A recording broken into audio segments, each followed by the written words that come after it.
Tak, toto je taká najkrajšia pláž, čo tu je v Cove Tafuma.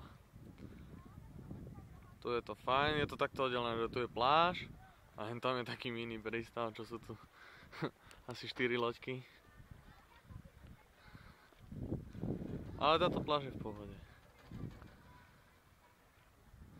Tu máte tie loďky a hen tam je bar, tam si môžete kúpiť pitie a tak.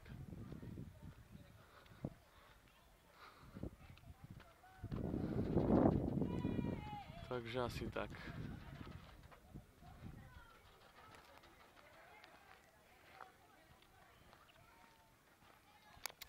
To som ja.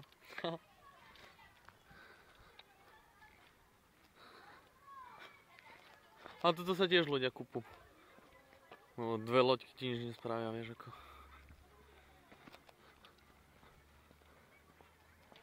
Tam je ten bar. Taká nafúkovačka, ježiš. Taká loďka. Ľudia. Konec.